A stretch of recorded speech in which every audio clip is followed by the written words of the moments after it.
नमस्कार दोस्तों। स्वागत है आप सभी का एक बार फिर से।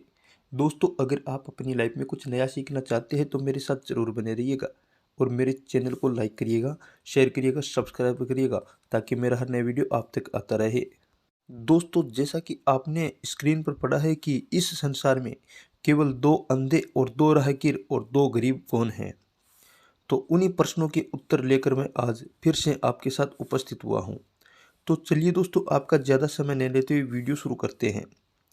दोस्तों, एक समय की बात है कि एक राज्य का राजा और उसका पुरोहित और उसका मंत्री तीनों अपने राज्य का भ्रमण करने के लिए वह तीनों निकले थे। वह तीनों देखना चाहते थे कि हमारे राज्य में कौन सुखी है और कौन दुखी है। इसके लिए वह वेश बदल करके अपने राज्य का भ्रमण कर रहे थे। तो दोस्तों, इसके लिए जब वो किसी गांव से निकल रहे थे तो उन्हें प्यास लगने लगी और वो किसी वृक्ष के नीचे बैठ जाते हैं। गांव से बाहर एक कुआं था और उस कुएं पर एक पनिहारी जो पानी भरने वाली होती है, वो पानी भरने के लिए आती है। तो जब वह उसी कुएं पर जो स्त्री पानी भर रही थी, पानी निकाल रही थी, तो राजा ने अपने मंत्री और पुरोहित से कहने लगे कि मैं उस स्त्री के पास जाकर के पानी पी रहा हूँ और तुम यहीं बैठना। तो राजा जब उस पनिहारी के पास पानी पीने जाता है तो स्त्री बड़ी ही बुद्धिमान थी। तो उस स्त्री से राजा कहने लगे कि हे बहन, मुझे पानी पिला दीजिए। तो वह कहने लगी कि मैं अनजान व्यक्ति को ऐसे पानी कैसे पिला सकती हूँ, पहले आप अपना परिचय बताइए कि आप कौन हो। तो राजा कहने लगे कि मैं एक गरीब हूँ, राहगीर हूँ। तो वह स्त्री कहने लगी कि राहगीर तो इस दुनिया में दो ही है, तुम तीसरा राहगीर कौन हो, कहाँ से आ गया तीसरा राहगीर। तो राजा को उस नारी का प्रश्न का जवाब नहीं आता है। तो वह स्त्री कहती है कि चलिए कोई बात नहीं, तुम पानी तो पी कर चला जा। तो राजा उस स्त्री के पास पानी पी करके चुपचाप वापस आ जाता है। तो राजा ने जाकर के पुरोहित से और मंत्री से जाकर के कहा, बोले कि इस स्त्री ने तो मेरे को पानी पिलाने के लिए मुझसे बहुत कठिन प्रश्न किया जिसका मैं जवाब तक नहीं दे पाया। तो मंत्री कहने लगा कि महाराज, मैं जा रहा हूँ, मैं देखता हूँ मुझसे क्या प्रश्न करती है। और वह मंत्री उस स्त्री के पास पानी पीने के लिए चला जाता है। तो मंत्री जब उस स्त्री के पास पानी पीने कुएं पे आता है तो मंत्री उस स्त्री से कहने लगे कि ये बहन, मुझे भी पानी पिला दे। तो वह स्त्री कहती है, पूछती है कि तुम कौन हो। तो वह मंत्री कहने लगा कि यह बहन, मैं एक गरीब हूँ। तो उस स्त्री ने कहा कि गरीब तो इस दुनिया में केवल दो ही है, तू तीसरा गरीब कहाँ से आ गया। ये बात सुनकर के मंत्री भी शर्मिंदा हो जाता है और उसको उसके प्रश्न का जवाब नहीं आता है और वह चुपचाप पानी पी करके वहाँ से लौट आता है। अब पुरोहित कहता है कि मैं जा रहा हूँ, मुझसे क्या पूछती है, क्या सवाल करती है। तो पुरोहित उस स्त्री के पास पानी पीने आता है और वह भी उस स्त्री के पास आकर कहता है कि बहन, मुझे भी पानी पिला दीजिए। तो वह स्त्री कहने लगी कि तुम कौन हो। तो वह पुरोहित कहने लगा कि मैं एक अंधा हूँ। तो वह स्त्री कहने लगी कि अरे भाई, इस दुनिया में अंधे तो केवल दो ही हैं, तू तीसरा अंधा कहाँ से आ गया। तो वह पुरोहित भी उस स्त्री से शर्मिंदा होकर के वो वापस आ गया। उसको पानी तो पिला दिया लेकिन वह शर्मिंदा हो गया क्योंकि उसको प्रश्न का जवाब नहीं आया था। अब राजा, मंत्री और पुरोहित विचार करने लगे कि ये स्त्री बड़ी बुद्धिमान है और इस स्त्री के इन प्रश्नों का जवाब जानना अति आवश्यक है। तो राजा ने कहा कि इस स्त्री के घर का पता लगाइए कि वह स्त्री जब कुएं से पानी भरकर चलती है तो वह तीनों उस स्त्री के पीछे पीछे चल देते हैं। तो उस स्त्री के घर का पता राजा को चल जाता है और राजा और मंत्री और पुरोहित उनके घर का पता लगा करके और वापस अपने राज्य और महल की तरफ आ जाते हैं। और जब राजा ने अपना दरबार लगाया तो राजा ने दरबार में चार सैनिक बुलाए और चार सैनिकों को बुलाकर आदेश दिया कि आप उस स्त्री के घर पे जाओ। और उस स्त्री का घर था, उसका पता बता दिया था। राजा ने उस स्त्री के घर पर सैनिक भेज दिए और कहा कि उस स्त्री को आदर सहित यहाँ पे बुला करके ले आओ। जब राजा के सैनिक उस स्त्री के घर गए तो स्त्री भी बड़ी बुद्धिमान थी। वह समझ गई कि हो सकता है कल जो मैंने प्रश्न पूछे थे वह कहीं राजा भी न हो सके, परंतु कोई बात नहीं, मैं उन्हें प्रश्नों का जवाब अवश्य दूंगी। तो वह स्त्री अपने पति को साथ लेकर के महाराज के दरबार में उपस्थित हो जाती है। राजा ने उसका बड़ा ही सम्मान किया और उसे बैठने के लिए अलग से आसन प्रदान किया।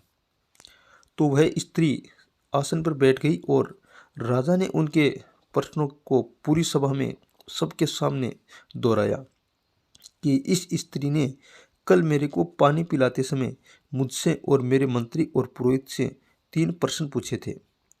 पहला प्रश्न है कि इस संसार में राहगीर केवल 2 ही हैं और इस संसार में केवल अंधे 2 ही है और इस संसार में गरीब केवल 2 ही है। तो राजा ने कहा कि मेरी सभा में कोई भी विद्वान इस प्रश्नों का उत्तर देगा उसे मैं मान सकता हूँ और उसे बहुत बड़ा इनाम दूंगा। तो दोस्तों, राजा के दरबार में कोई भी ऐसा विद्वान नहीं मिला जो कि इन प्रश्नों का उत्तर दे सके। तो राजा ने देखा कि इन प्रश्नों का जवाब किसी के पास नहीं है। तो राजा ने उस स्त्री से कहा कि तुम मुझे इन तीनों प्रश्नों का उत्तर बताओ, मैं तुझे बहुत बड़ा इनाम दूंगा। तो वह स्त्री राजा से कहने लगी कि हे महाराज, मैं आपके प्रश्नों का जवाब देती हूँ। और राजा से कहती है कि राजन ध्यान से सुनिए, आपसे मैंने पहला प्रश्न पूछा था कि आप राहगीर बने थे और आपने कहा था कि मैं एक राहगीर हूँ। तो मैंने कहा कि इस संसार में राहगीर तो केवल 2 ही हैं, तुम तीसरे राहगीर कौन हो? तो राजन, अब मैं बताती हूँ कि 2 राहगीर कौन हैं। पहला राहगीर तो है सूर्य और दूसरा राहगीर है चंद्रमा। यह दोनों हमेशा चलते रहते हैं। चंद्रमा और सूर्य राहगीर माना जाता है और बाकी सब कोई इंसान है वो राहगीर नहीं माना जाता। तो यह बात सुन करके राजा भी मान लेते हैं कि वाकई में बात तो सत्य है, हम तो थोड़ा ही चलते हैं लेकिन सूर्य चंद्रमा है वो हमेशा चलते रहते हैं। तो राजा ने कहा कि आपने ये कहा था कि इस दुनिया में केवल 2 ही अंधे हैं, तो वह 2 अंधे कौन हैं? तो वह स्त्री कहती है कि हे राजन, इस दुनिया में अंधे काम और क्रोध हैं, बाकी का कोई अंधा नहीं है। इंसान तो केवल आंखों से अंधा होता है, लेकिन काम और क्रोध दोनों महाअंधे होते हैं, क्योंकि जब क्रोध आता है तो वह सही गलत कुछ नहीं देखता समझता, वो कुछ भी कर सकता है। एक कहावत है कि क्रोध में अंधा होना और दूसरों के काम में अंधा होना। काम धंधे में भी व्यक्ति अपने मरने जीने को भी नहीं देखता, अपनी बदनामी और नुकसान को नहीं देखता, वह भी मरने जीने को तैयार हो जाता है धंधे के लिए। इसलिए हे राजन, दूसरा अंधा होता है, वह काम और क्रोध होता है। तो राजा भी उस बात को मान लेते, स्वीकार कर लेते कि हाँ भाई, बात तो सत्य है। अब राजा ने कहा कि उस स्त्री से पूछा कि आपने तीसरा बताया था कि दुनिया में केवल 2 ही गरीब हैं, तो वह कौन से गरीब है बताइए। तो वह स्त्री कहती है कि हे राजन, इस संसार में केवल 2 ही गरीब है।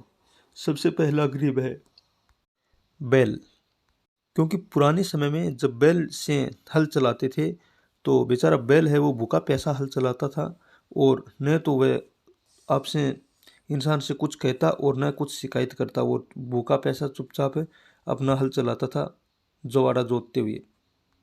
तो एक गरीब तो हुआ बैल और दूसरा गरीब होती है बेटी। तो राजा ने कहा वो कैसे? तो स्त्री ने कहा कि बेटी का विवाह है अगर माँ बाप कैसे भी व्यक्ति से कर दे, कैसे भी अच्छे भले भले बुरे जैसा भी इंसान हो उससे कर दे, तो वह जिंदगी भर हमेशा उनका साथ निभाती है, कभी किसी से कुछ नहीं कहती है, चाहे वो कैसा भी व्यक्ति हो। इसलिए दूसरी गरीब होती है, बेटी होती है। लेकिन दोस्तों, मैं आज की बात नहीं कर रहा हूँ। आज के समय में तो बहुत बदलाव आ गया है, ना तो वो बैल रहे हैं और ना ही बेटियां रही है। क्योंकि आजकल बेटियां भी अपनी मनपसंद से विवाह करती है और बैल है वो भी आजकल के इंसानों के बस में नहीं रहा। ना तो इंसान बैल जोतते हैं वो इतना, और ना ही बैल रहते हैं। तो दोस्तों यह थे इन 3 प्रश्नों के जवाब। दोस्तों मेरी वीडियो आपको कैसी लगी शेयर करना ज़रूर, लाइक ज़रूर करिएगा।